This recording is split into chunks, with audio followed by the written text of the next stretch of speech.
for everyone for attending this evening.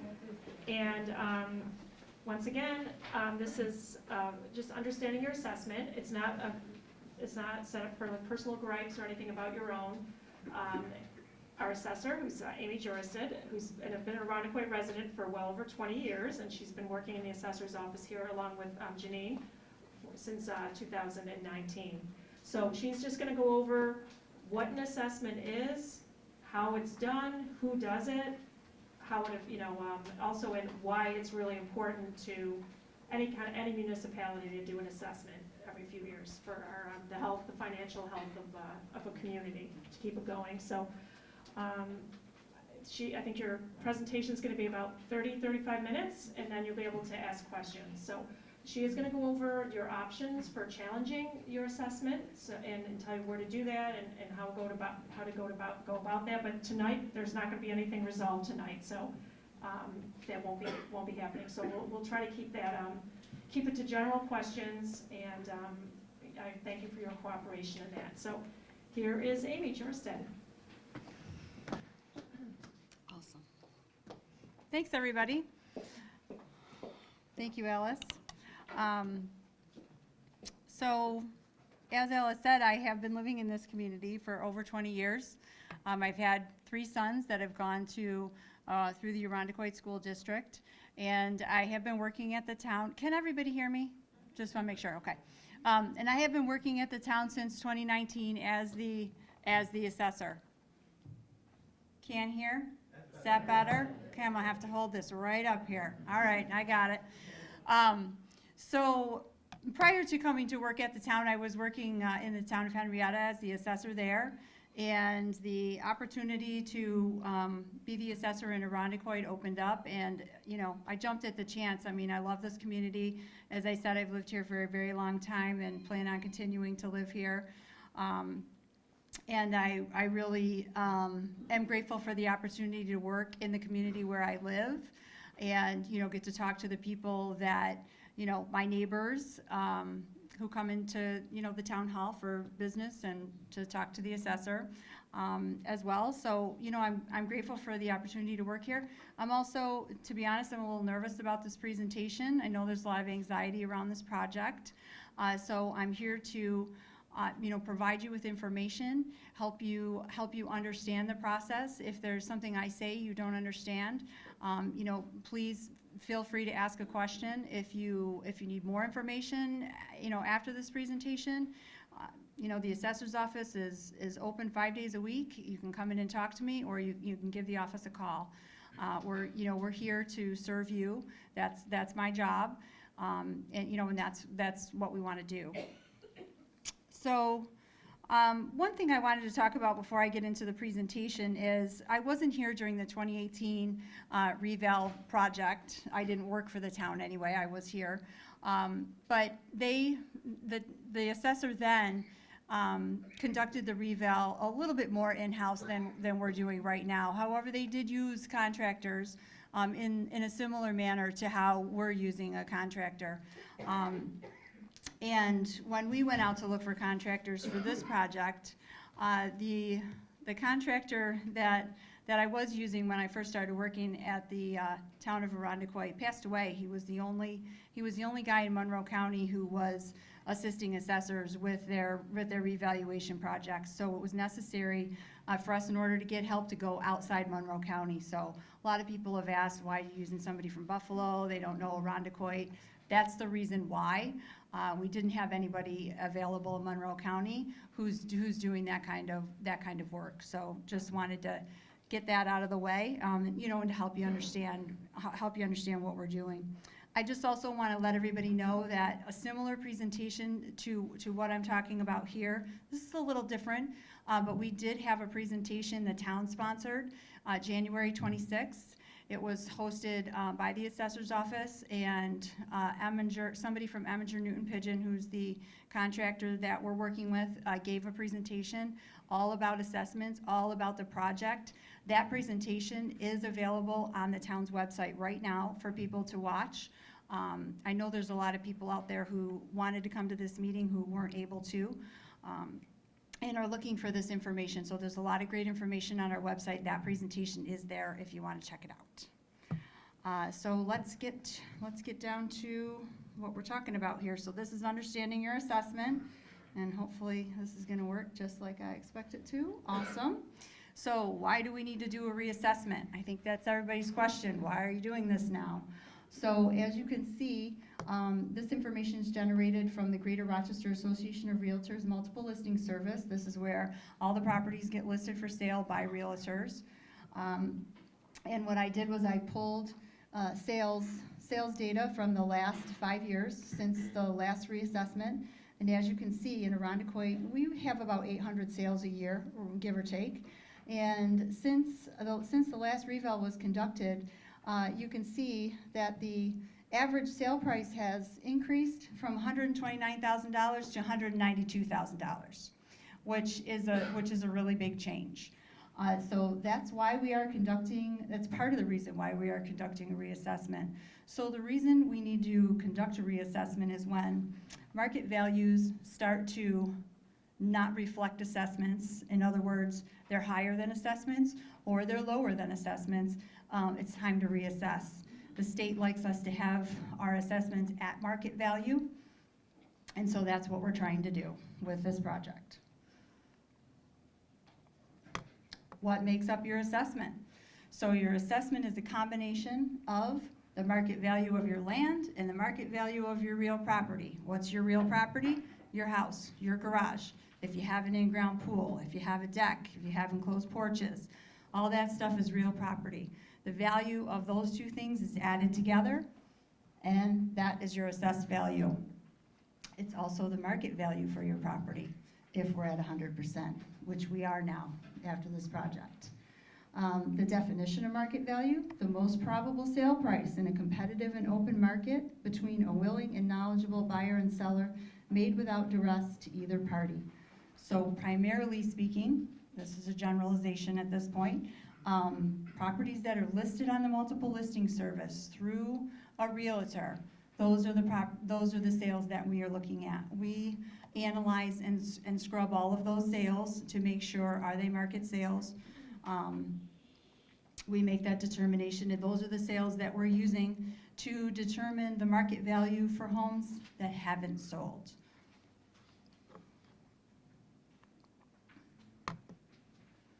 How do I determine market value for a residential property? So the real estate market is what drives the market value of all of your property. I don't determine that, the sales in the market do.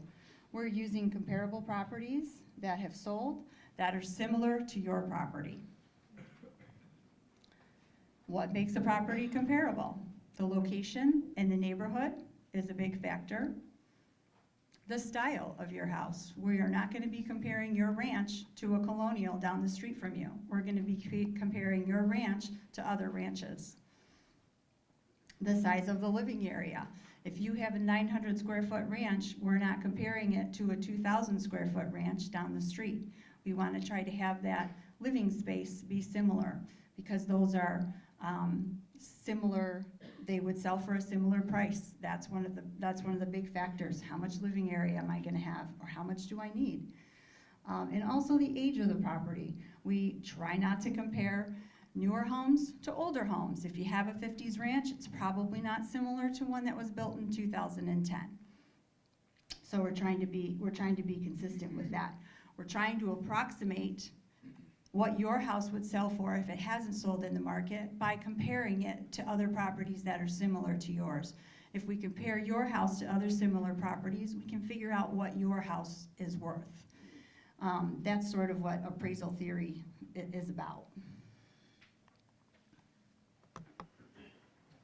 If you want to know what houses we have used to compare your house to, you can ask us. You can request the comparables that we have used from the assessor's office or from our contractor. When you call up that number, the general number, to ask questions, you can say, I would like to get a copy of my comparables. We will provide that to you. We will either email it to you or we will print it and you can come and pick it up at Town Hall. We have compared most residential homes have 5 comparables.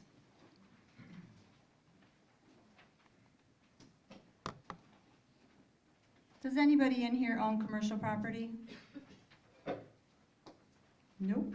Okay. Well, then I'm going to be real quick about this. Real estate market also drives the market value for commercial property. Those are valued a little bit differently, though, than residential properties. Sometimes we use comparable sales, and sometimes we use an income approach. How much will an investor pay for a property based on the income it will earn? That's generally speaking how commercial property is valued. How much money is it going to make for an investor? So since we don't have any of that in here, and again, if we do and you haven't wanted to raise your hand, that's totally fine. If you have questions about that, you can call and ask me. I'll be happy to talk to you about it. What is my new assessment? So on the back of the packet, there's this is back there, if you want to take a look at it while I'm talking about it. And hold on. Sorry. I need my hands for this.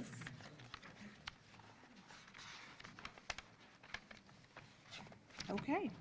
Apparently I don't have that. That's fine. Let's see.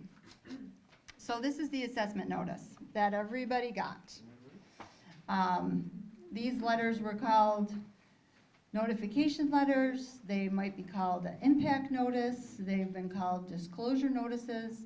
They're all sort of the same thing. They're basically telling you, this is your assessment, this is what we think your property is worth, this is the market value. Is there anybody in here who hasn't received theirs yet? If you have not received yours yet, please call the office tomorrow and we will get it to you, okay? Oh, thank you. My paper.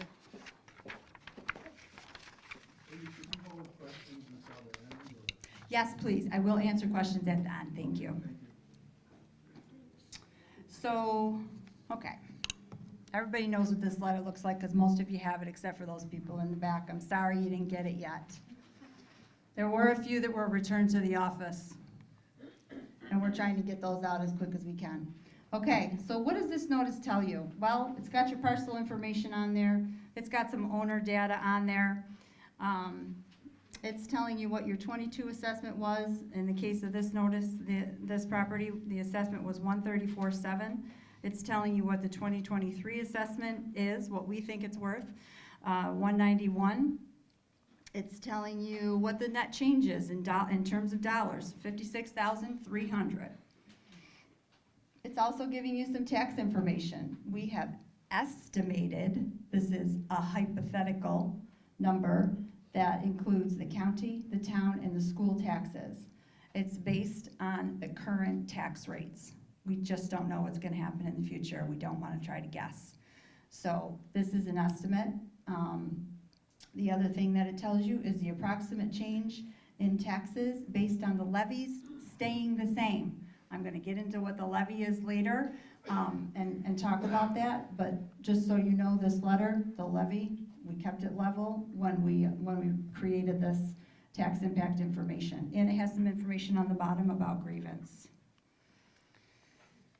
What this notice doesn't have. This notice doesn't tell you what the percent increase is from last year to this year. Most change notices do have this on there. This is not an option on this form. I'm so sorry. It's kind of interesting information, but I've done a little math here so you can figure it out. How you figure that out is your net change divided by your 2022 assessment times 100 is going to give you the percent change between last year and this year. In the case of this notice, you can see my math, it's 42% increase. The other thing that this notice doesn't give you is estimated taxes for county services. It does not have your fire district taxes on here, and it does not have your special districts on here. So special districts are sewer, water charges, if you're in a lighting district, stuff like that. This is not on there. This also does not have budget information. used to determine the tax levies for the 2023 and 2024 school tax bill. That's the next tax bill you'll get, or the 2024 tax bill, town and county tax bill. So this assessment is is what's going to be on these new tax bills. And we don't know what those budgets are going to be. We don't know what those levies are yet because the budget process hasn't started for the various taxing jurisdictions. So that's what the letter doesn't tell you. Not that we're leaving anything out, we don't have it. How does the assessment impact my taxes? So the assessed value is one part of the equation on a tax bill. When you're talking about, how the taxes are calculated. The assessment divided by 1,000 and then multiplied by the tax rate gives me the taxes. The tax rate is the other part of that equation. How is the tax rate calculated? So I have an equation down here. It's the levy divided by the taxable value of the taxing jurisdiction. So that could be the town or the school, whoever, times 1,000, that equals the tax rate. I know it's a lot of math. I'm sorry. This is just, I'm trying to give you the facts as best I can. I know it's a lot. What is a levy? A levy is the amount of money a taxing jurisdiction must raise through taxes. The levy comes out of the budgeting process. This is what the budgeting process looks like. We figure out our expenses. We figure out all of our income. We subtract the income from the expenses, and whatever's left over, that's what we need to raise in taxes. That's the levy. It's the amount of the budget that needs to be raised through taxes. That's a really important word, and it's a really important number for taxpayers to be aware of and understand. So year over year, you can look at the tax levies on your tax bills and compare them to see, is it more than it was last year? Are they getting more in taxes? Because the tax rate doesn't always tell the story. Because next year, all of the tax rates will be going down because the taxable value for the town is going way up. So you have to pay attention to the levy between this year and last year to find out whether they're asking for more money or not. It's very important. So why? What does this mean? So has anybody's assessment not gone up since 2018? Mine did once for something, but so a lot of you probably haven't seen an assessment change since the reval in 2018, but your taxes increased. Your tax bill's been going up a little every year. That's because the levy's been going up, even though the assessment hasn't changed. That levy is really the important part of that equation, because that's the money that needs to be raised. And I have nothing to do with that. Is it still going up? The levy? Oh, we don't know. I don't know. I'm gonna guess probably, based on history, but I don't know because I'm not in control of the budget. Okay, what are the taxing jurisdictions in Irondequoit? I think everybody's pretty familiar with who we have to pay. We pay the school. That's a big one, right? Look at this. If I have a dollar bill, over 60% of my dollar bill in taxes is going to the school district. 60% of your total taxes is going to the school district. 18% is going to the county. About 7% is going to the fire district, and that's a big average. We have 4 fire districts, and there's a wide range of rates, so some of you are definitely paying more than others. And the town rate is about 13% of your total tax liability. This is pretty telling for me. Paying attention to how much you're paying and who you want to talk to. Just saying. I know a lot of you want to talk to me when you come and pay your taxes, or you want to talk to the tax collector when you come and pay the taxes, but, okay, enough of that. So I have a copy of a tax bill that's in here that I want you all to look at, because I'm going to tell you where the levy is, and I'm going to point to it, hopefully with this laser pointer that I've been told is going to work. Oh, there it is. Okay, so right here, it says total tax levy. These numbers right here, that's what I was talking about, okay? Right next to that is a little column that says percent change prior year. So right here, they are telling you what the difference is between last year's levy and this year's levy, okay? So the county, I'm going to pick on them because they're first. So the county budget was almost $23 million, $22.9, okay? It went up 1.7% from last year. The levy went up 1.7%. I don't know what happened to the rate. I'm just talking about the levies now. The county services, about $2.6 million. That actually went down 8.9% from the previous year. Way to go. It's a much smaller, it's a smaller rate though, so. Town of Arundecoit, $18 million. Looks like that went up 0.4%. So I believe the rate stayed at 6.41, but these four digits in the back probably went up a little to account for less than a 0.5% increase in the levy. And then the fire district. So this person is in St. Paul Fire District, and that's $4.4 million is their budget, and that was up 14.7% from the previous year. It's a pretty big increase. We had some bigger increases in other fire districts over the last couple of years. Anybody in Laurelton? No? Okay, lucky you.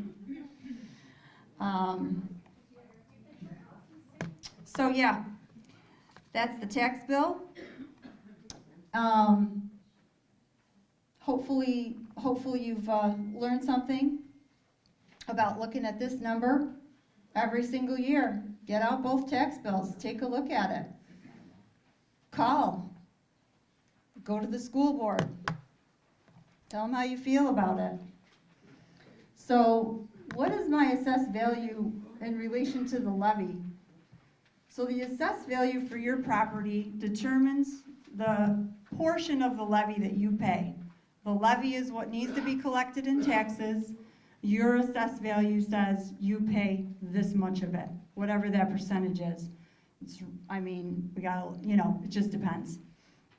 So if your assessment, well, I'm gonna leave it at that because it also depends on if the levy went up or down, whether you're paying more or less. It's, it's fluid. But that is what the assessed value determines. The assessed value determines how much of that levy you have to pay. And the assessed value for your property is the same as the market value for your property. New York State makes that rule, not me. I'm just the one trying to determine how much you could sell your house for.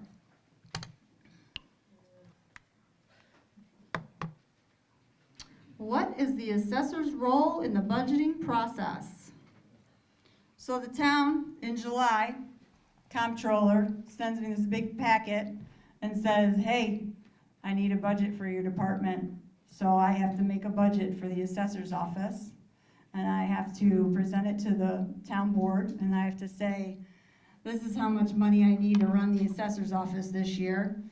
And they say, okay, or not okay, trim it, mostly what they say, or how can we get what you want?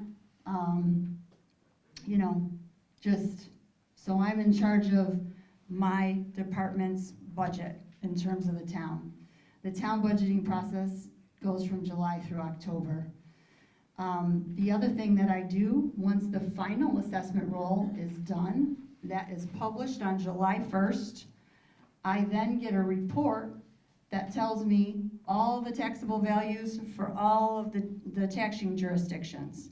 So all the fire districts, the town, the county, and the 2 school districts, they want to know what the taxable value is, because that's how they have to determine their tax rate. I give them that information based on the assessment roll. I have no other input into the budgeting process in terms of the taxing jurisdictions. I do have some input as a person who lives in Arundecoit. So I live in Arundecoit, my kids go to West Arundecoit school districts, and every year I go and I vote for the school budget. I either vote yes or I vote no. I would encourage everybody in this room to make sure you're voting for your school budget. It is the one budget that the taxpayers get to vote on. The other budgets are passed by boards, fire commissioners, you know, that kind of stuff. But the school budgets, which make up 60% of your taxes, the residents get to determine whether that's passed or not. Last year I decided to go and listen to the presentation of the East and West Arundecoit school budgets, and I was the only person there who wanted to listen to the budget. I'm not kidding. I was the only person there wanted to listen to the budget presentation to the school board. There were a lot of other people there in the beginning of the meeting, but they were mostly there to hear other things. And by the time they got to the budget part, I was the only one sitting in the audience. Wow. So I would just encourage you to get involved with the taxing jurisdictions that affect you, if you want to, of course. So reassessment project timeline. I'm going to go over this quickly, and then I'm going to talk specifically about everything that's on here. I'm not going to talk about the past, because that's the past and you guys aren't interested in that. You just want to know what's going on now. So preliminary notices, now, March. Informal hearings, March and April. Tentative roll will be published May 1st. Change notices will also be coming out May 1st. You can submit a formal grievance starting May 1st through 8 p.m. on May 23rd.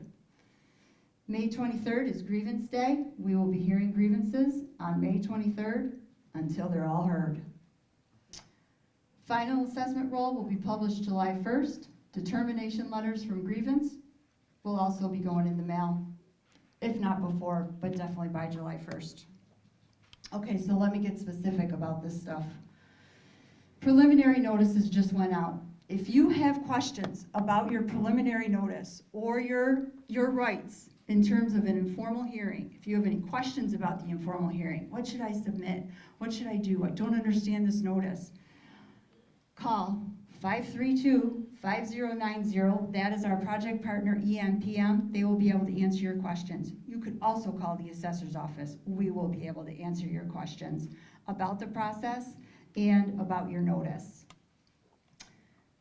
If you wish to schedule an informal hearing, you must do this by April 7th. You have to call the scheduling service. It's a scheduling service. They don't know anything. They don't want to answer questions about the notice. They can't tell you anything about the notice.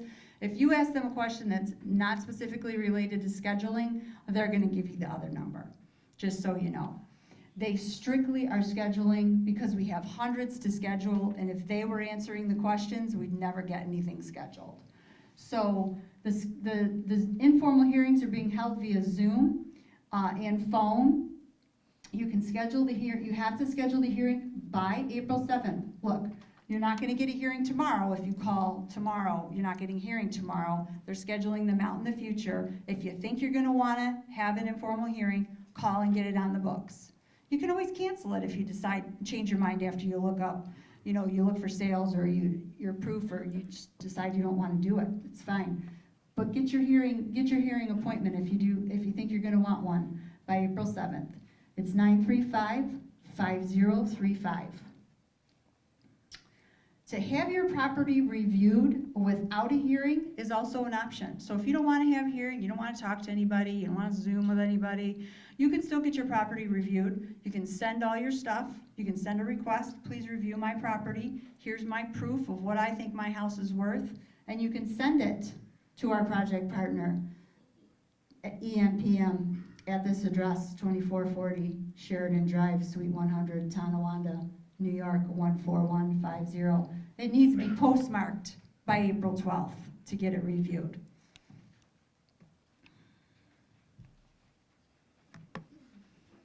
What do I need to have for this informal hearing? Well, you need to have what you think your house is worth. You need to have some evidence.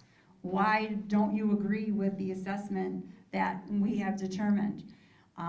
Do you know of any sales that have happened of houses that you feel are more similar than the ones that we have used? Or do you just see others, you just know about other sales that have happened, houses that are similar to yours that you think are representative of your house?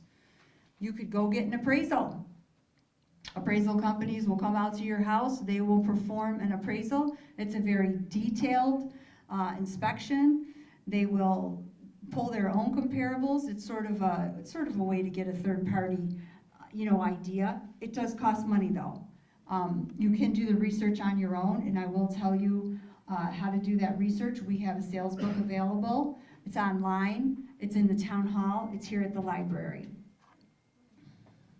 Available for you to look up sales that have happened during the time frame that we're using. If there are issues with your house, if you think there are things about your home that are bringing down the value, you can take pictures of those issues. You could get contractor estimates for those issues and turn those in. They will consider whatever evidence you bring that you feel supports the value of your home, and you get to have a conversation with them about that if you opt for the informal hearing. And I would encourage you to do that because it's easier than the formal process. I mean, we'd love to see you for a grievance, but this is just a little easier. So do this first, and who knows, it might work. And you might be happy after that. When are you going to find out if you're happy after that? The tentative roll is published on May 1st. If any assessments change between the preliminary notices and the tentative assessment roll, there will be a change notice sent to you. So if you have an informal hearing and we're going to change your assessment because we said, geez, we clearly made a mistake here, we will send you a notice and we will let you know. If you did not have an assessment change between the preliminary notice, no change notice is going to be sent. So in other words, if you have an informal hearing and they're not going to change the value, we decided not to, we didn't like your evidence or whatever, you're not going to get a notice. If you want to know quicker than whenever the letter gets to you, you could call the assessor's office on May 1st and find out. You could look up the tentative roll, which will be published on the town's website at www.arondacoit.gov. You can go to the assessor's department on the website, and four pages will pop up under there. If you hit the page that says assessment roll, you will come up to a screen and you'll be able to look at that document. Now it's 5,000 pages long, so don't print it. Just be careful. If you need to print something, just make sure you're only printing the page you want. Just a caution. We also could print a page for you. So if you come into the office and you say, I want you to print the page for me, we can do that for you too. You can call the assessor's office and find out, what's my tentative assessment? Oh, wrong thing. Okay, so what happens if you aren't satisfied with the informal process or you miss the informal process? You still have an option to contest. It's called the formal grievance process. So the formal grievance process begins May 1st once the tentative roll is published. You can start turning in your grievance, your formal grievance, on May 1st. It needs to be filed in the assessor's office. We'll be all done with the contractor at this point, and you'll be talking to us. What is a formal grievance? It's an original complaint form. The form is the RP 524. It's a state form. It's, I don't know, maybe 4 pages. With your supporting documentation, all the things I talked about before for the informal hearing, you still have to do that. You gotta tell us, why are we wrong? Just tell me. You need to turn in that original complaint with the supporting documentation plus 5 copies. Why do you need 5 copies? 5 copies for the Board of Assessment Review that's gonna hear your hearing. We wanna be able to give them a copy, each one of them, there's 5 people. There might only be 3, but there could be a maximum of 5. So we want them all to be able to have your evidence right in front of them when you're talking so that they can look at your pictures or they can look at your proof.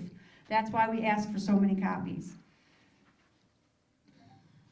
The RP 524 form is available at Town Hall. You can come pick it up. We have them sitting there. They're going to be right out in the lobby, or you can come right to our counter. We can email it to you, or you could print it from our website, www.arondacoit.gov. That's on the grievance page though, so you have to go to a different page. The grievance page also has a lot of great information that can help you fill out that form. It can help you figure out what kind of things do I need to turn in. There's some videos on there and stuff, so check it out. The deadline to file a formal grievance in the assessor's office is 8 p.m. on May 23rd. What's May 23rd? It's the 4th Tuesday in May. It's always the 4th Tuesday in May. Every year that's grievance day. This year it just happens to be May 23rd. Or it needs to be postmarked by May 23rd. That's considered timely. Grievance hearings will start May 23rd. We're going to be hearing grievances all day. When you submit your completed grievance with the documentation, you will be offered an appointment to appear before the bar. We're going to give you the next appointment we have available. I hope you can make it. If you don't wish to appear or you can't appear, you can turn in your evidence anyway and we will present it to the board for you. What does a grievance hearing look like? My arm's falling asleep. Okay. Grievances are going to be 15 minutes long. I'm guessing we're going to have to hear 900 of them. 900. That's a lot of hours of grievance. So the hearings are only 15 minutes long. You have 5 minutes, I have 5 minutes, and the Board of Assessment Review might ask you some questions for 5 minutes. So I would ask that you please be prepared and be respectful of the time constraint because everybody wants to have a chance to get heard. And if we start running behind at 10 o'clock in the morning, the people at 5 o'clock in the afternoon are going to be mad. So please be prepared. Tell us your big stuff first. Like get the most important points out right in the beginning. I didn't really have this in my presentation, but what's the Board of Assessment Review? It's a panel of 5 people who are Irondequoit residents who bravely agreed to sit and listen to grievances. We have some temporary ones helping us out this year too. I really appreciate people who have agreed to do that. All grievances filed by the filing date will be heard by the Board of Assessment Review. It doesn't matter how long it takes. We expect to be hearing them through the end of June. But maybe not. Maybe we won't get that many. Maybe you'll all be happy after informals. The final assessment roll and determination letters. July 1st is the final assessment roll will be published. It will be available on the town's website. Grievance determination letters will also be mailed no later than July 1st. If we can get them to you sooner, we will. If we can't, they're going to be mailed July 1st. If you can't wait for the letter, you can call us again. We'll tell you, here's what it is. Or you can look at the assessment roll. It'll be online. Again, 5,000 pages, don't print it. If you're not satisfied with the grievance process, that determination, the next step is small claims assessment review. I'm not going to talk about that too much because normally we don't have a lot of people have to go to that stage. But if you do have to go to that stage, you're going to have plenty of opportunity. But that's something that gets filed at the county clerk's office. So that's a completely different process. We do have a little bit of information on our website about that if you need it. Hopefully you won't. So these are the resources that I have talked about. Everybody who came, I think, has a packet. And one of the things that I didn't talk about, that I can't believe I forgot to put on here, was our handy dandy estimator tool that is on our website. So I don't know if anybody's used it or not. You can go to the assessor page, and one of the tabs is the tax estimator tool. So let's say you go to the informal hearings and they decide to, and they give you a new number. You can go to that tool and you can put your 2022 assessment in there, you can put your 2023 assessment in there, and it'll punch out a number, kind of like the notices did. It'll give you an estimate. It's an estimate. Again, it's the same concept. We don't know what the levies are going to be. That tool won't be updated by July 1st. We still won't have any more information, so it's still going to be an estimate. It's still just going to represent the county, town, and school. It's not going to have county services. It won't have the fire district, but it'll give you a similar idea. You'll be able to compare it to your notice and say, okay, is this an improvement for me, or am I satisfied, or do I still want to do some more work here? That's all I got. So we'll take some questions. I don't know how this is going to work. So, I don't know. Do we have more than one? Sure, okay. You mentioned that online that you have a tool for the sales in the area that we can look at. Yes. Can you tell me where that is? That's located on the grievance page. Yep, I think it's called Irondequoit Sales. There's two versions of it, and there's a way that you can look up, there's also a way that you can look up your neighborhood code in the back.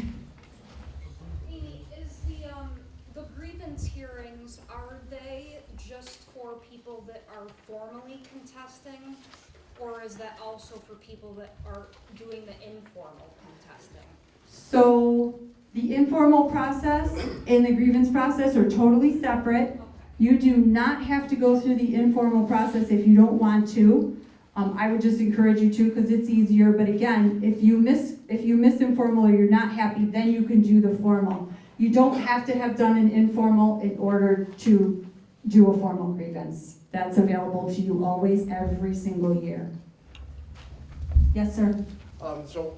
Oh, I'm sorry, he's standing. Okay. In the back there. Yep. Thank Go you, ahead. Amy. I just had a couple questions. One is, on the sheet here, not the other one, not this one, but this one. Okay. My county and town taxes on my sheet was $1,000 less.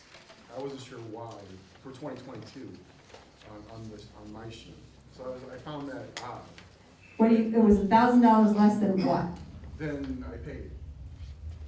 So again, I would have to be looking at your specific notice to help explain that to you. But again, the county services were not in there. And so there are some things that have been left out of that town and county bill. So if you want to call the office, I'd be happy to go over that specifically with you. That's probably it, then those things that weren't in there. Okay. So it'll be a lot more higher than probably than what is on the sheet. The other thing is there a limit to how much a residential property can be raised in the state of New York? Percentage-wise, or, because mine was up about 70% Mhm. assessed.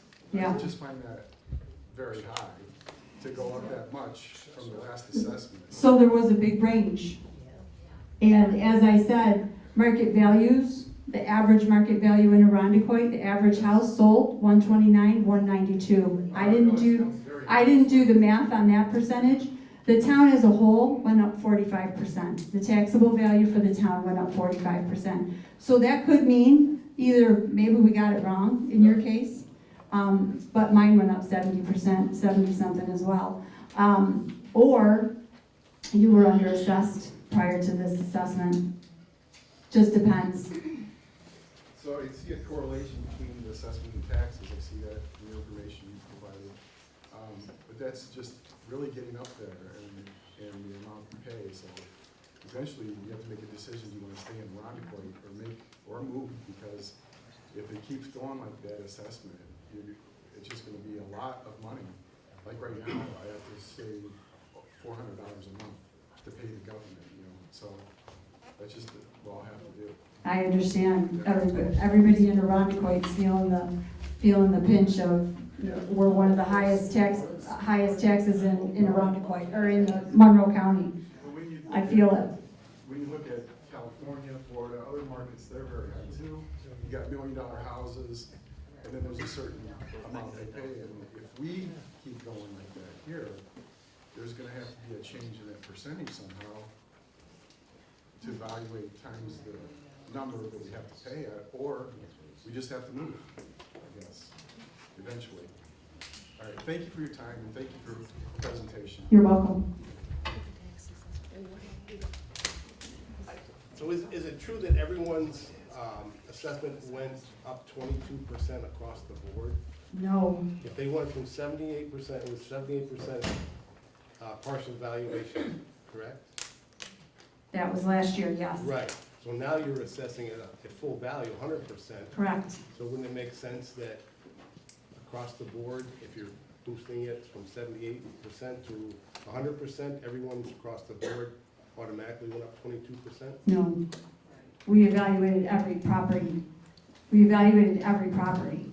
And the reason we're doing the reassessment is to make sure that every house is at 100. 78 was just one number pegged to everybody.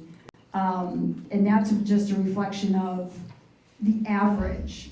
So different neighborhoods, different styles of property appreciate more than others. And so when you do every single property, that's what you reflect, is the differences in individual houses rather than, we didn't just add 22% to everybody, because as you know, the gentleman behind you said 70, his went up 70. No, I understand that, but if you're assessing at a lower value previously, then now you're assessing at 100%, wouldn't it make sense that, I mean, not just plugging that in, but, I mean, across the board, it would have to be a difference of 22%. No, it's not.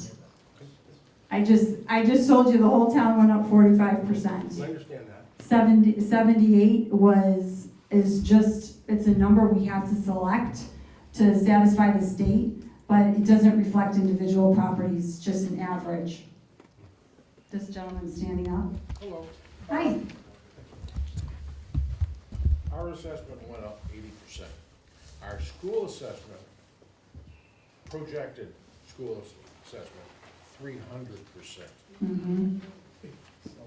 Has anybody else seen that? So this is what's happening with that. This is what's happening with that.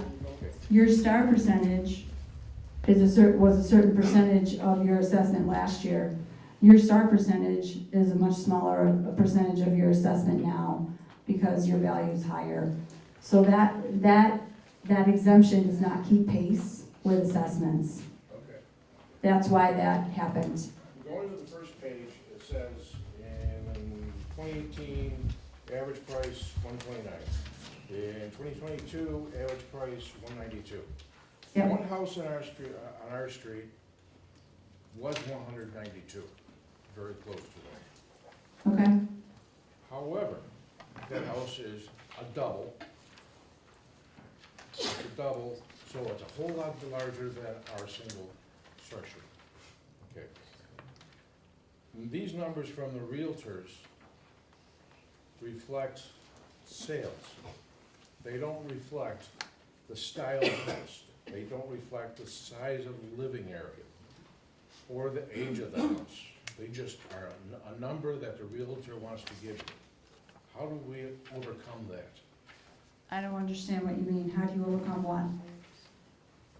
The sales prices? The sales prices are driving the assessments up. Regardless of whether your house is property, I mean, the land went from, it doubled. The land went from 10 something to 20 something. Okay. Okay, just the land, sitting there, doing nothing. Okay. Appreciating, that's what that's called. That's appreciation. Yeah. But, That's what the market value is telling you. That's called appreciation. If I bought my house for 129 10 years ago and now it's worth 270, that's appreciation. But a lot of the houses on my street, the streets next door, people paid $30,000, $50,000 over assessed value. I understand that, that's And appreciation. That's driving the, You're right, cost. it absolutely is. If I slashed everybody's assessment in half, do you think your taxes would go in half? Taxes never go down. Well, right. Your assessment is your portion of the levy. The levy is the levy is the levy. If I slash everybody's assessment in half, you're still paying the same amount in taxes. Yeah, but Just your assessment doesn't reflect your market value anymore. doesn't. If I slash it in half, no. If you slash 100% across the board, every house, yeah, you'd be in trouble. But, No, I wouldn't be in trouble. I wouldn't be in trouble at all. oh, we Because- pay the tax. Because you're still paying according to the levy. It doesn't matter what the assessment is. That's just your portion. That's just your portion of the levy. The taxes still have to be collected. Yep. Even if all the all the assessments can't be zero, but again, if I break them all in half, you still have to pay. But if I have a neighbor that's willing to pay $50,000 more than assessed value for a house, Mm-hmm. and I have another neighbor has the same assessment from 10 years ago, and it has happened, okay, how do I compensate for that? How do I get your assessor, you as the assessor, to change the value of my house so it's like what I should be paying? Not what somebody else paid or isn't paid, but how do I pay for my dwelling? Well, you have to make sure your assessment is the market value of your property. What could you sell your property for? Is that your assessment? Then you're paying your fair share. My house would never sell for $174,000. Okay, prove it. Then go ahead and prove it, and we will, and if you can prove that, then we will change your assessment. That's how this process works. Look, there's 21,000 parcels in Arundecoit. Not all of them are correct, I can tell you that right now. There are some mistakes out there. And if we've made a mistake on your house, unfortunately, it falls on you to prove it to us. And we're happy to listen. Thank Okay, you. right here. Quick question. Yep, You were talking about the April 7th deadline for the informal hearing, and right below it says, to have your property reviewed without a hearing, send this request. Would you need the same information? You just would not be talking to somebody on the phone? You would just submit the same information? that's correct. Okay. Yep. So the end result could be the same, or it could be different because you're actually talking to somebody, so you'd have to weigh what you want to do. Yeah, I mean, that's your personal choice. Okay, one last question. Sure. And I don't know if it's part of the property value, because I know the land value, and you mentioned, you know, your real property is like your deck, your enclosed porch, all that stuff. Yep, I live, quickly, I live behind the plaza where the movie theater was that closed down, Culver Okay. Ridge. yep. And if you are in the parking lot, you stand, you look over, and you see this humongous, crazy-looking tree, that's in my yard. So is that something, because I got an estimate for that 10 years ago for $15,000 to take it down, so it's still there. So is that something that negates some of your land value, or that doesn't really affect your value? Whether you need a tree taken down or not? I guess if a Only because buyer, somebody would buy it, they might have to take it down because, Right. you know, it's kind that's of, something that it could affect your value. Okay. What I think could affect your value more is the fact that you're approximate to a commercial property. that was And my, that is something that, if you feel your assessment's unfair, that is something that I would argue. That's something that, our mass evaluation, mass appraisal, which is what we're using, doesn't do a great job at that. So Sure. if you have external factors that you think affect the value, absolutely bring those up. that was exactly what I wanted to know. Thank you. Okay, you're welcome. Right here. If there's two houses that are side by side and they're the same size, but one house has been sold recently, and the other house, they've lived it 40 years, Mhm. are the assessments gonna be the same? I don't know. That depends. I They're mean, identical. if they're, let's say they are identical houses, And they're there are the no two identical houses. No, there's not, but it's In, the same, in yeah. theory, so the other thing is that if they probably might not be exactly the same because we're not just using one house, we're using 5 comparables. Yeah. And so there's gonna be 4 other influences. that would be coming into play. So it might not be exact, it should be. But the fact that a kind of. house was sold doesn't necessarily recently zero in the number you put on it. Well, hopefully it's being used as a comparable, it would certainly be in the equation. Okay. Yes, right here. Tie-dye. I have an informal phone call tomorrow. Great. Should I come into your office and get the comparables? Yes. Okay, that was my question, because when I got the letter and I called right away, I said, I think I need the comparables, because Yeah. I did contest something years ago, and I was in front of the town board, and the lady at the town, at the time, helped me get the comparables, so I can come in tomorrow morning. What time does your office open? 8:30. Okay, because my phone call's at 1:30. Okay, that's plenty of time. That was my Yeah, you question. can come into the lobby, we have the books sitting right out Okay, there thank for you you. so much. You're I welcome. appreciate it. Thank Red you. shirt right here, soccer pin. So, first one's just logistical. So on page 6 here, in the middle slide, the last bullet says you send your documentation to ENPM, postmarked by April 12th. Yes, But on this paper, and I'm not sure it's the same, it says postmarked by April 1st. you're right. So is it two different things? No, it's not. So it's on April It's 12th? April 12th. Okay. And then the other one was, We had to change it, there was a mistake on it, but not a mistake, well, yes, I guess it's a mistake, but we extended it because the letters, we originally wanted to have them out a little sooner, sorry. this next question might have been answered, but are you, when you do the comparables, is it just the houses that have just been sold like this year or last year, or is it houses that have been sold in the last 10 years or 5 years? So, the model is using sales from November of 2019 through December of 2022. And the other, I don't know, it's an observation or a question, you decide. But it seems like we're in a bit of a bubble and we're starting to come out of the bubble. Mhm. I'm not sure why we decided to do an assessment during kind of the height of the bubble and not wait. And also, you know, like, we're getting squeezed with inflation and stuff. Like, when Mhm. house prices are crazy, you can see them starting to come down. Why wouldn't we wait till they come down? Well, I've been seeing them start to come down. I've seen the market slow a little bit. Yeah. I don't know if prices are coming down. We won't really know that so here's what happens. If this is a bubble and it bursts and market prices start to tank, go down, and we see that happening for 2 years, we might have to reassess again. And then maybe all your assessments will be in half.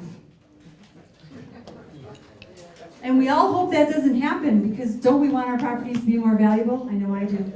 Right here, plaid shirt, glasses. Okay, I have a question. Okay. This one says evidence showing issues with your property. Yeah, How about if you have two houses that butt up to your back that are literally falling apart, they're empty, which brings my property value down? that's considered an external factor, absolutely. So I Yeah. can fix my, Yes, you certainly can. This is the view from my backyard. oh, I've been with the code people for the last 10 years. Understood. I'm so So- glad you said that. Sorry about that. Yeah. I didn't think of that. Right here, glasses. I have a question. Now, I have a house that's right next door to me. It is in a foreclosure. It's going on an auction block on Monday. Okay. Would that be considered, maybe having my adjusting wise? Because my property is going down because I have a house next door to me. It's totally empty and is on foreclosure. Well, it sounds like it's gonna get auctioned and somebody might move in, so probably not. Because right now it's going for 90,000. Hopefully somebody will come in and fix that up and sell it to somebody and you'll have a great neighbor. I don't know, you could certainly bring that up if you're concerned about that. Yeah, in the back. Me? No, yes, you, I'm sorry. So with the tax estimator tool, I did go in and do that. Yep. For the 2022 assessment, I wasn't really sure which number to put in. Okay. The 78% of my appraisal? No. Or, okay, Put the so, number that's in that 2022 box on your notice. okay, and then the other thing too is when I do the tax estimator tool, based on those assessments, Mm-hmm. it shows a negative value versus the letter I got, which shows, you know, that I'm gonna have to pay $2,000 more a year. So the estimator tool shows a negative. Call me tomorrow, let's talk about it. We could do it over the phone together and I can figure out what's going on with that. That doesn't sound right, but I want to check it. Okay. Okay, thanks. Anybody else? I Okay, right here. I just, that Zoom I'm gonna be doing, how do I, if I've got pictures and everything, how do I work Email it. Email it? So you can email it, not to me, Okay, right here. So submitting your documentation, last page of the presentation. You okay, can email it to arondecoit@empm100.com. okay. You know, in the title, I would put something, in the subject, I would put something like your property address, informal hearing, something like that. You can include that, and definitely try to get that over there so that it'll be there in time for your hearing. Okay, great, thank you. Yeah, you're welcome. You could also probably show it on the Zoom, but it might be better if they could see it in person. Yeah, right here. So, getting back to the bubble kind of thing, the house next door to us sold last summer for what I think is just an insane price, with people, multiple bids on it. Mm-hmm. I'm just curious, I'm thinking that that's impacting my assessment, It is. even though the size of the house is a little bit different. Are they likely to be assessed at the price that they bought that house for, the sales price? Yes, close to it, if it was a market sale. Yes, Okay. sir. Yep, Thanks. you're welcome. Right here? I'd also piggyback on that as well. So what made us finally decide after 5 years to do an assessment? Well, we were gonna do it last year, and it got postponed. So what's 4 years?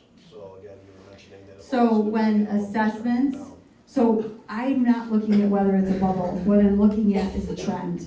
So since the 2018 reval, immediately the next year, we were already below 100%, which means sales were higher than assessments already, right after the next year after we did the assessment. And that continued to happen, and I said, okay, it's time, we need to do another one. I mean, this has been an unheard of market, right? We've never seen it in Monroe County.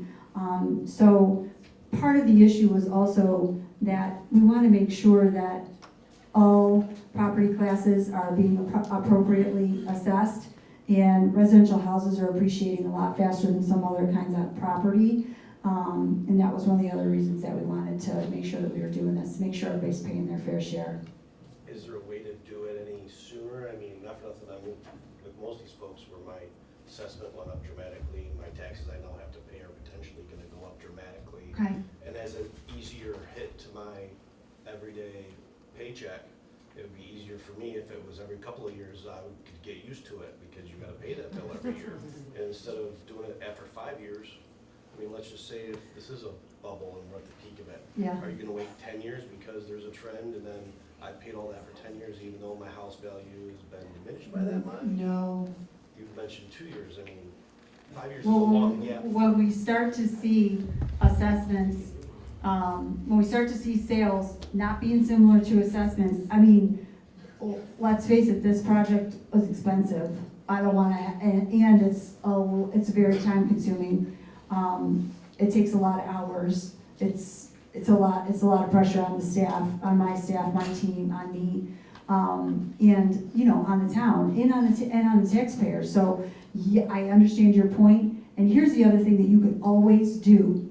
If you don't think your assessment reflects the market value of your house, if it's 2 years from now, and you're like, geez, Amy, you know, this is like we're crashing here and I haven't done a reassessment, grieve. Come in May 1st and say, hey, there's 5 sales on my street for $50,000 less, you gotta drop me down. And that's what would happen. So it's your right every single year to grieve your property. You know, and I want to always get it right, and I want every single house to be right. I'm telling you right now, I want everybody's house to be right. I don't want anybody to have to pay more in taxes. I don't want to pay more in taxes. But this is the job I got to do, so I'm just trying to do the best I can. And if you think we got it wrong, come and tell me why, and I'll be happy to listen. And if I have gotten it wrong, I will fix it. I will make that promise to you. I will fix it if we made a mistake. Also, do you know if part of the evaluations, just for my own aspect, if the additions and changes to the zoo were affected in any of the assessments as well? The zoo's not around quite. So the zoo's not in You Irondequoit. still see it? Um, From Rondequoit. Oh, I didn't see it yet. It's Do still you part of mean, it. do you mean you live close to the zoo and does the zoo? I live right on it looking for it. Oh, okay. It might. I I mean, if you think that's a detriment to your property, I don't like to smell. It used to not be, it used to be, now it's a fast food joint blowing in our windows, and I can't have my windows open. Absolutely, that could affect the value of your property. I would take some pictures, I would smell some smells. Absolutely, that's the kind of thing that could affect the value of your property, and you should absolutely bring it up. I have a question, I've always wondered this, is, RGH has a lot of property along in Irondequoit. Yes, they do. Not for profit. Do they contribute to fire, sewage, anything, to school taxes? They do pay special districts. That's it, folks. That's it. So Special that's a districts. big problem, I think, in our Yeah. town. We can't help who buys property in Irondequoit. We're not control that, the town can't control that either. Yes. Who do I see if I think my taxes are out of whack? The taxing jurisdictions, whatever jurisdiction, if you think your school taxes are too high, go to the school board. If you think your town taxes are too high, go to the town. Fire district, go to the fire district. Okay. Yeah. One more question. I have a question. You mentioned that the star exemption is not changing at all. I did not say it wasn't changing. I said it's not changing at the same percent probably that your assessed value is. It's not keeping up with it, you mean? It's not gonna keep up with it. Okay. That's the state of New York. And that the state of New York decides the star The exemption state of New York decides how much the star is worth, yes, for this. forever. Okay. It's their program, we just administer it sometimes. Yes, one more, And just, one last question. I know we don't know what the tax levy will be. correct, Does the town government determine the tax levy? for the town, For the town? yes, Okay. with the budgeting process and the school district. And when will that information be known? What's When the budget is passed, I believe it'll be in October, October? Okay. they will pass the budget. Not really sure if they say, hey, this is what the levy is, I don't really know that, I don't wanna give you any wrong information. You're for sure gonna know when you get your tax bill in January, what the levy is, and then you can compare last year, get last year's out and look at that levy and see if it went up or down. You're welcome. Okay, so Amy's the bravest woman in Irondequoit tonight, showing up. So let's give her a round of applause. I just want to thank everybody. You've been great. This was much easier than I thought it was going to be, so thank you. And again, the assessor's office is here to support you. It's our job. So if you have questions or concerns, please come and see us or give us a call, okay? Thanks, everybody. Get home safe.